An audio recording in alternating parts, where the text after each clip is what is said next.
Well, hello, everybody, and welcome. We will go ahead and call this work session to order. Can you call the roll? Agent. Clegg. Here. Halliburton. Here. Sanchez. Here. Thompson. Woodings. Here. 5 present, 1 absent. Thanks, Jamie. All right, we've got one item today. Celine, good to see you. Oh, no, it's Cody. A primer on specific plans. Thank you, Madam Mayor, members of council. We'll get to Celine in a second. You're probably wondering why we're here. We're actually going to be bringing you a significant application in the coming months. I believe you've all probably heard talk of a project called Muriel Farms. It's a 380 acre roughly property or project in southwest Boise that we have received an application for annexation for. I believe you're all familiar with the considerations around something like that. If annexed, we'll need to assign a zoning district or districts. And that's what makes this very different. Rather than conventional zoning, the applicant will actually be seeking specific plan zoning. This is a tool that's actually been used very little in our code. And so while we're here to introduce you to the project today, we're not here to present it in any detail. We're only getting into our analysis on the project itself. Our primary objective, though, is to provide a bit of a refresher or introduction to the specific plan tool itself. The idea is to make sure we're all comfortable when we do get into hearings and reviewing that application, because it will be somewhat different for us all. So with that, you can see here how the development code defines a specific plan. It's essentially a means to modify or create new zoning regulations for unique areas and developments where other conventional mechanisms cannot achieve the desired results. In the most basic sense, it really does allow a property owner to effectively write their own zoning code for a specific piece of property. It can include standards or allowances in addition to a base zone, or as we've seen it used in a limited basis so far, can be so detailed it replaces the zone altogether. It can include their own range of uses, dimensional standards, design standards, even parking requirements. Might include infrastructure and utility plans, along with phasing. And as we've seen in the past, you might include a transportation plan with specific street sections and pathway design. In our other plans, they've also included their own unique review process. In these instances, other than subdivision plats, projects are often subject only to design review. So you might ask, why a specific plan, or what's the purpose? It actually benefits both the owner and general community. It really is a front-loaded process that establishes a detailed set of use and design standards. And that level of detail provides assurance as to what the development will look and feel like. It allows the city to ensure a better diversity of housing and integration of uses than we might otherwise see if we look at individual projects on a one-by-one basis. It also allows for a larger area or development to be phased appropriately. This ensures services are readily available before development occurs. Now, for a developer to go to this effort, they know that they won't be subject to countless public hearings again for each individual project as they come online. So to achieve that, in terms of what's required in a specific plan, it does require significantly more information than conventional applications. It will include things like a land use map, including block layout, open space patterns. It'll need to include requirements for very specific uses and dimensional standards. This often comes in the form of block prototypes that will inform later subdivisions and specific development applications. It requires a detailed infrastructure plan that includes a road and pathway layout. Typically will also include cross sections for roads and pathways throughout the development. And then a key element of any sizable specific plan will be a phasing plan. That ensures things like fire service and transportation capacity is available and improved at the right time.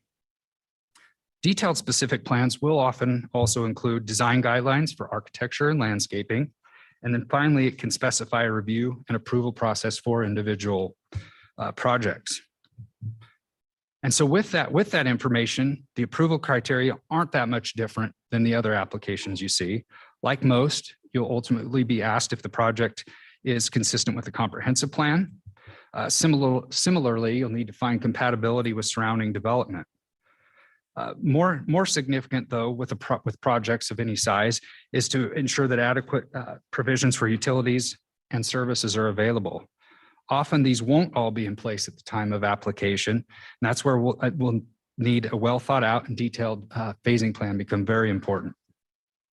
Finally, as you can see, we'll need to find that the project is of superior design and range of uses than we might otherwise see with conventional zoning.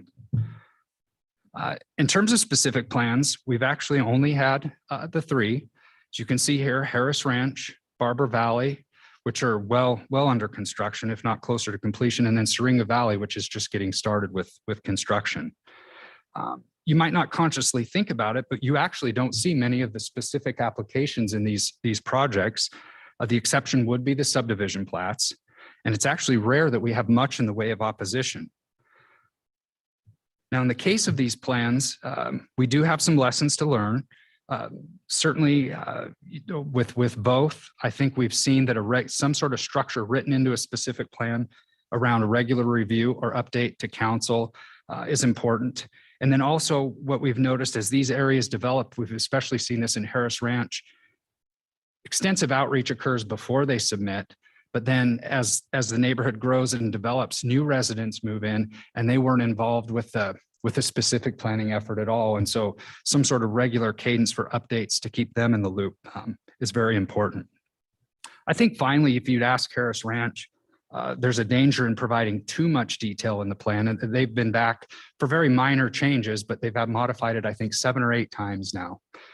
So that's something we could learn from. So that's really what I had to share. Celine's going to walk you through at a very high level, Murillo Farms. Again, we're not seeking any kind of decision on an application today. We really wanted to provide you some background on the specific plan tool itself, and then just introduce that project to you and where you can find the information, because there's a lot there and it is already available for public viewing. So with that, Celine will take over.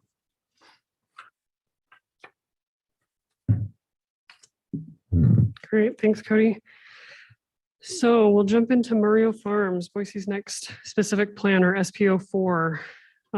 This is an active application, like Cody said. So we will be going through the typical public hearing process, but we did want to make you aware of it just at a high level and early. So the site sits at the south of Lake Hazel Road between Maple Grove and Cole Roads, adjacent to the New York Canal. This has been owned and farmed by the McGurdio family for 4 generations, with many of the operations of the dairy and the farm still existing today. It's located in the southwest planning area, which is next to the Syringa Valley specific plan, SPO3, and it sits mostly within the South Cole Neighborhood Association boundary. The site is approximately 384 acres in size with direct access to Cole and Maple Grove.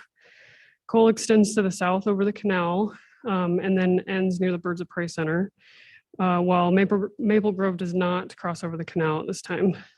And then 8 Mile Creek runs through the property along the east side. So here's the plan. The plan includes approximately 3,560 residential units with a mix of housing types and an average density of about 9 units per acre. It also has 246,000 square feet of commercial space proposed, along with an elementary school located within the West Ada School District, and various opportunities for open space and pathways. So to walk you through this, the school site here in blue would be somewhat internal, but not right on the edge, but directly have access to Cole. You've already seen a few subdivisions called Viciri subdivision up here, so that would connect with stubs with this next phase. There are stubs into various properties throughout the area. And then most of the site within the orange and yellow is residential, whereas the purple is the mixed use commercial office space. And then the plan does actually cross over Maple Grove and is adjacent to the Desert Sage Elementary School. So there's a little bit more high density or medium density residential near the school along Maple Grove. So just to give you an idea, the residential types, they vary by block, but these are some of the standard ones that you'll see throughout the plan. Some of them are typical suburban detached single family lots from 5,000 to 7,000 square feet that you'll see up here. Similar to like our R1C standards, while most of the project is actually alley loaded with detached and attached fronting on, and some of them even fronting onto Muse. And that's typical of our like R1M standards with about 3,000 square foot lots. The purple areas, as I mentioned, is the mixed use areas. The one on the left is called the Village Center. So this is very similar to Harris Ranch's town center with like the village green or maybe just a larger bound crossing. It calls for a mix of uses with a density of 24 to 30 units. And then on the right, next to the school site, is a more office and commercial uses. Excuse me. So both of these sites encompass most of the 246,000 square feet of planned commercial. None of the uses have been proposed, of course, or finalized, but really great opportunity for neighborhood library, offices, commercial spaces, as well as just mixed use product with the ground floor activated for pedestrians and then residential above. And then the school district, we have had initial conversations with West Data. They are, of course, agreeable for that school site. We're just having further conversations with them to make sure that we've got good, safe routes to school and that they've planned accordingly for their entrances and exits, depending on which route they want to take to Cole. So there are other maps in the plan, like Cody alluded to, that detail utilities, amenities, open space. This one before you right now is a pathways plan. So you can see a community trail proposed around the perimeter of the site and along 8 Mile Creek. And there are many micropaths throughout the site just to help break up the block links and provide additional pedestrian connectivity. Another map identifies the various roadways within the project. And this is also accompanied by right-of-way sections, which we won't go into detail this afternoon. Most of them are local roadways, which is to be expected. There are a couple different collector roadways, which are shown in the light blue and the dark blue. The ACHD master street map actually shows a collector going east-west from Maple Grove to Cole Road. So while this is a little curved, a collector is planned for this area. You'll also notice 2 main intersections on Maple Grove as well as Cole. We've got one signalized intersection and one roundabout intersection. All of these roadways, the intersections, are all under review with ACHD right now with the traffic impact study. And we'll go into detail on that in a second.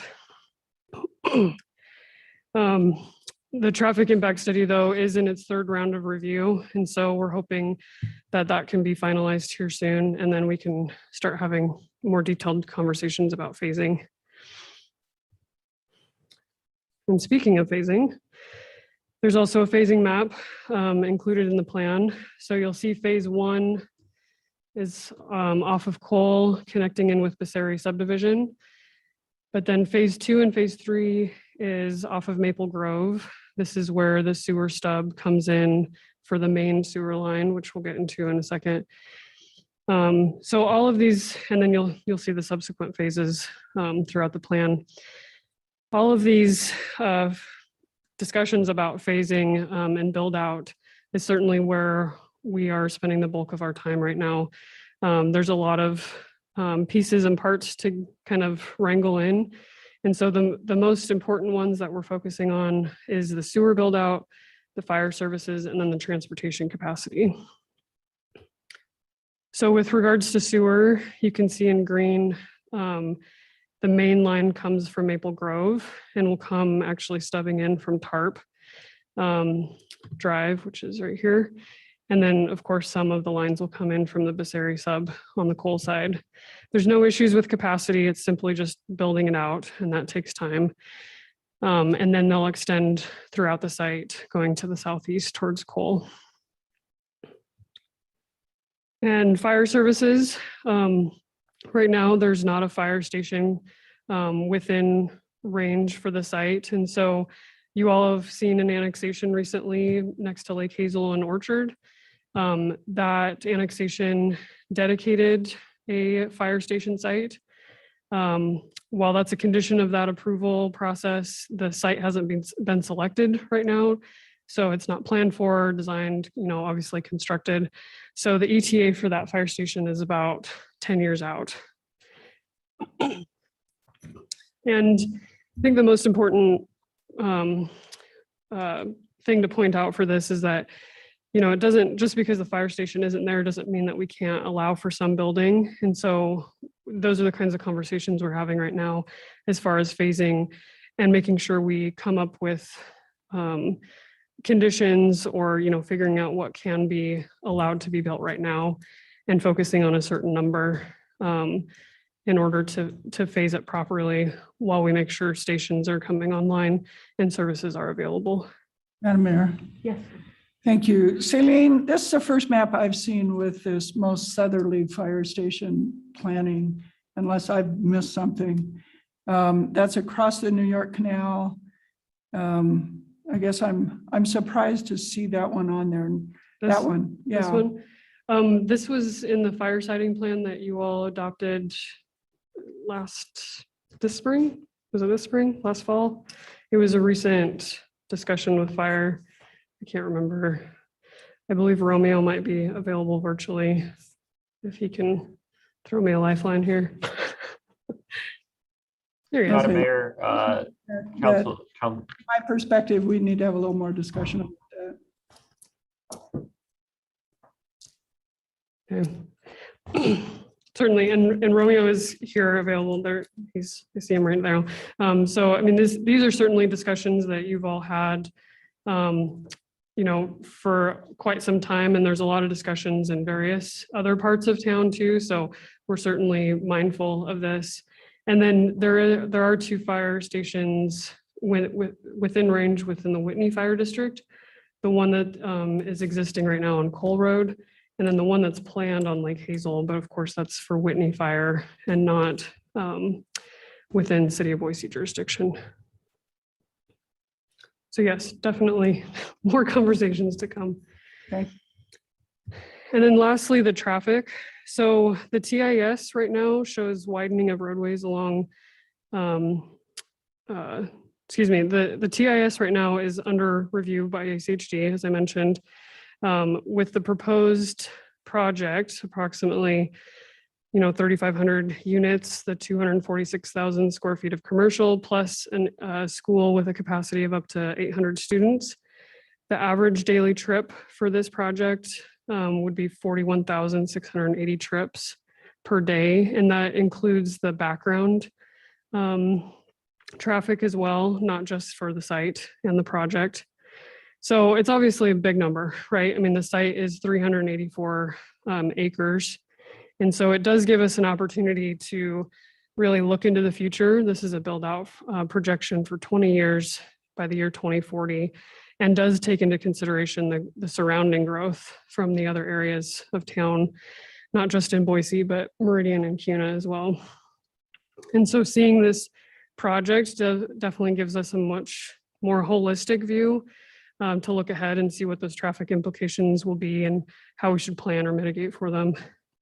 So the TIS right now shows a widening of roadways along Maple Grove, Cole, Lake Hazel, Orchard, and Gowan. The intersections, which I didn't detail on here, also show in some places either roundabouts for those major intersections or 2 or 3 lanes dedicated for right turns or left turns.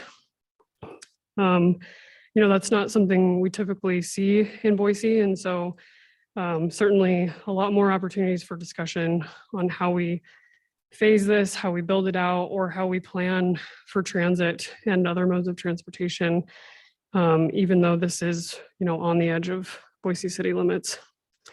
And so our team is ready to have those conversations with ACHD once that final traffic impact study is finalized, as well as, of course, the applicant and the developer team, because this will definitely impact phasing and how mitigation is planned for. Any questions on that slide? There's probably a lot to take it on this slide. Madam Mayor. So Celine, I get, the projection for the number of trips. If we're going to adopt a plan that requires this kind of road widening, I would want to have a really deep discussion about it. I don't think this council, in the time that I've been on it, has supported much road widening at all, let alone this kind and amount of it. So I understand the projections. I also understand that 30 years ago, the corner of Fairview and Cole was supposed to be the busiest corner in the world. And we built it for that, and it's about half what was projected. So, I think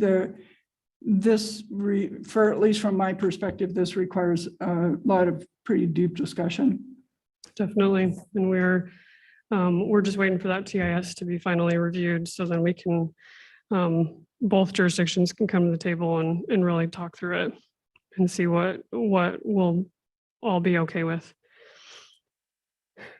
So as far as next steps, obviously the TIS needs to be reviewed. ACHD has mentioned that this would go before their commission. So they're tentatively planning for October 27th. That's their night hearing this month. I say tentative because they would need to finish their report here in the next week or so, and we haven't had any communication thus far that TIS is reviewed. So that could be pushed to November potentially. That said, the City of Boise staff is waiting to go through the standard public hearing process until that TIS is reviewed, and we can have those discussions about phasing and build out. So if the commission hearing is in October, we could plan for a planning and zoning commission meeting in December, which would mean city council a month or two following that. But this is all very tentative timelines right now. We're just waiting for that TIS. And then, of course, as Cody mentioned, the proposal is live and available for public consumption. So we can send you this link, but it is our permits page. And there's two different applications: the code amendment to adopt the specific plan ordinance, and then the annexation itself to bring it into city limits. And in the meantime, we know there's still a lot of details to work through. So we appreciate any feedback or any suggestions that you have for the process. We fully expect this might take more than one round of public hearings. So if you have any suggestions on how we move forward, this isn't a typical application. So it's to be expected that it won't be a typical process. So if you have any suggestions there, we'd very much appreciate that. And that, I believe, is the end of our presentation. Madam Mayor, a couple of questions, and I guess just one real quick comment. This is probably an appropriate time just to get it on the record that 6 or more months ago, the developers of this property reached out because they knew it was along the New York Canal, and that a council member or Council President Clegg and I had been doing work as far as canal pathways, and had some questions for me about the type of work that we were doing on canal pathways and what we were envisioning for stuff in this area. And so I met with them and had those conversations. So I wanted to make sure that was on the record right at the get-go. As far as the public process goes, since it's a much larger project, is there a different scale of community outreach or public awareness that you have to do on a project of this size? Or because it's this large and the proximity of it then expands as well, is it the same that would exist for any other piece of property? The code is just our standard requirements for noticing, making sure we do site postings. This would be a radius of 500 feet. and that we notify neighborhood associations, property owners, tenants, occupants, things like that. We can certainly go above and beyond that. We certainly can facilitate other meetings. Before the application was even submitted, the applicant did go through various neighborhood meeting processes on 3 or 4 occasions, even during COVID. Set up a website, which is viewable right now if you'd like that to view that as well. So there's been a lot of outreach that way. Great. But certainly as the plan morphs, we will repeat all of that noticing. And Madam Mayor, just to follow up and one more question there. It seems like this is going to be one of those things where everyone's going to know about it at some point anyway, and they're going to have lots of opinions that they're going to really want to share. So anything that we can do to get ahead and be proactive, I think, as far as welcoming that sort of discussion is great. My second question, I'm just kind of curious with the annexation part, and if there is any, do we have any question on whether or not this fits all the criteria for a typical annexation? I know Syringa Valley is kind of close by as far as like a neighboring property. Is there anything in the aspect that it's kind of further away from some other properties that would give us anything that we would need to be aware of? Councilmember Halliburton, we do have approval criteria for annexation. It is bounded on multiple, I think on the eastern side and a little bit on the northern side for our city limits. The services are available, and if we condition appropriately as far as build out, then we can feel confident that all services can be provided in a timely manner. Past that, there are no additional criteria for something this large other than our specific plan criteria that Cody went over earlier. Madam Mayor. Thank you, Celine. I also met with the developers several months ago on Zoom and chatted a little bit about what their plan looked like. My question is around open space, because at the last meeting that we had where we talked about parks and residents' proximity to parks, we weren't counting open space that was internal to developments that was maintained by the HOAs. And I noticed that all of the open space in this development is internal and managed by the HOAs. Has there been any talk about some of that being a little bit more public or partnerships with the city on having city parks?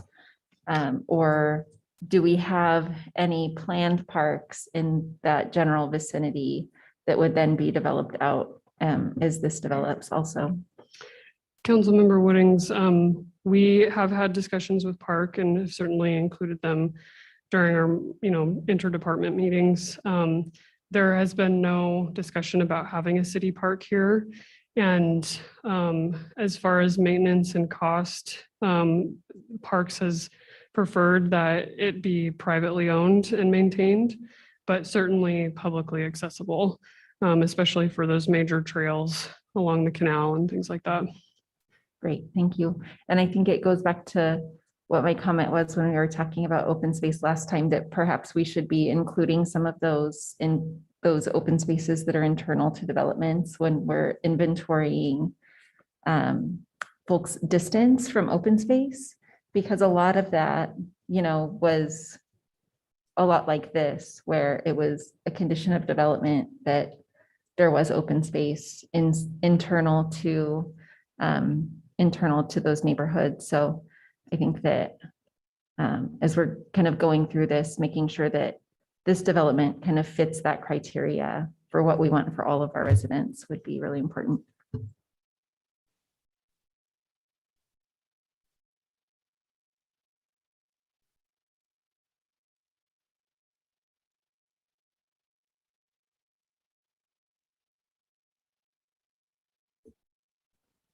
I'll just check in anything else. The one thing I'd like us, I think that we ought to have a conversation about at some point, just kind of moving off of Councilmember Halliburton's questions, is annexation in general, the number of requests out there, what that looks like. So we all have a better sense of what is or could potentially be before us to inform the decisions that council will have to make. And then I think Council President had a good point just about the roads and connections and long-term implications of that.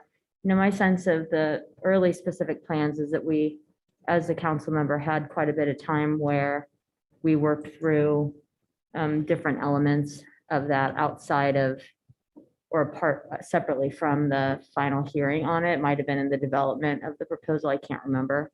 But do believe that I'd expect that council would want to have some more time to look at this and alternatives and mitigation that could be proposed or developed and required as part of the plan to prevent this kind of widening if at all possible.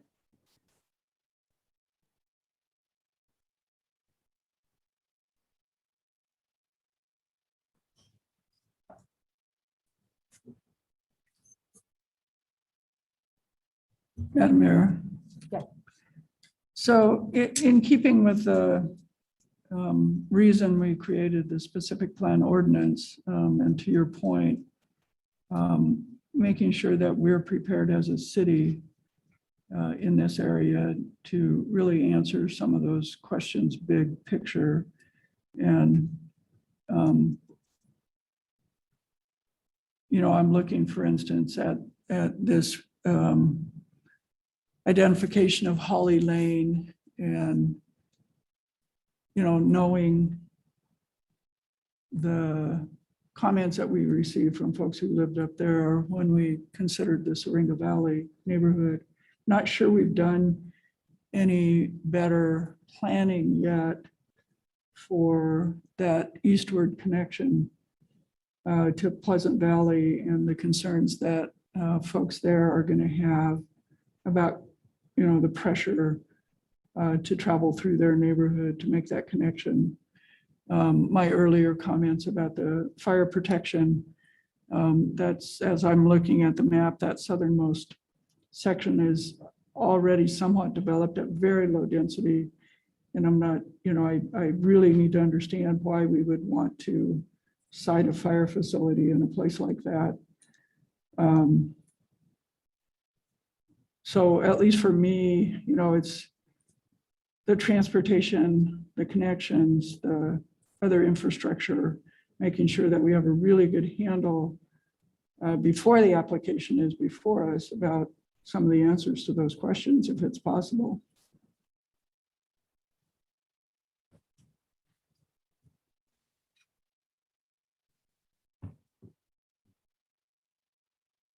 Well, it seems to me that perhaps staff might want to think through and bring to leadership just potential work session topics that could or ought to be covered before this goes to P&Z and then council. If that's the right sequencing. Because otherwise I could see it all coming back to us and then being sent back to go through that again. Certainly, Madam Mayor, for Syringa Valley, there was multiple P&Z hearings, multiple council hearings, and then we went back to P&Z and council, and it took about almost 2 years for the entire process with ordinance and readings to get through. So if you'd prefer work sessions before we go through the planning and zoning hearing process, we can certainly accommodate for that and bring certain topics to kind of dial in on. Yeah, why don't we have that conversation with leadership just to see, want to make and check in to make sure that the process is appropriate. So Yeah. If you all could do some research on that to see if the process is appropriate and then bring it back to us, we can make that decision. But if it was that we saw the Syringa Valley and did all that work in those work sessions after the first process, and that's how it has to be, then that at least explains why we haven't had that opportunity to do this on this one, but that we would. So we might be off on the ordering of that. So if you just look into that and then you can follow up with us. Okay.